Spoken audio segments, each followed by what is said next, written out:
নমস্কার বন্ধুরা, সবাই কেমন আছো?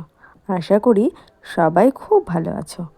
আজকে যে জায়গাটি দেখতে পাচ্ছ আমার এই ভিডিওতে, সেটিও মধ্যপ্রদেশের জবলপুরের একটি দর্শনীয় স্থান। এটি সোমদেবের আদলে তৈরি একটি রেপ্লিকা।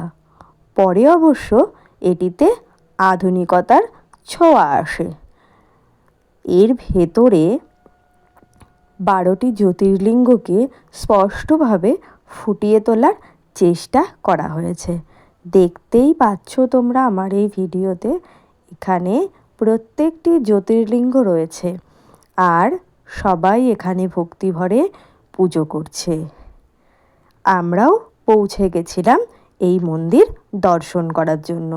তোমরা কেউ যদি যেতে চাও তবে অবশ্যই জবলপুরে যেও এবং ওখানে একটি হোটেল ভাড়া করে নিয়ে অটো রিজার্ভ করে নিও। অটো 2 দিন তোমাদের জবলপুরের দর্শনীয় স্থানগুলো ঘোরাতে প্রায় 1300 থেকে 1400 টাকা চার্জ করতে পারে। আমাদের কাছ থেকেও এরকমই নিয়েছিল।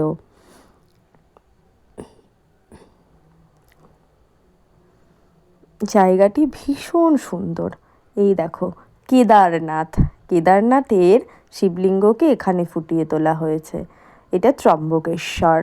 এখানে সবাই ভক্তিভরে পুজো দিচ্ছিলেন। তোমরা যদি এই জায়গাটি দেখতে চাও অবশ্যই সকালবেলায় যেও, কারণ 10টার মধ্যে এই মন্দিরটি বন্ধ হয়ে যায়। আমরা না জানার কারণে আমাদের দেরি হয়ে গেছিলো। আমরা খুব তাড়াহুড়ো করে ছুটতে মন্দিরের ভেতরে গেছিলাম এবং প্রত্যেকটি জ্যোতির্লিঙ্গকে যে ফুটিয়ে তোলা হয়েছে প্রত্যেকটিতে দর্শন করেছিলাম।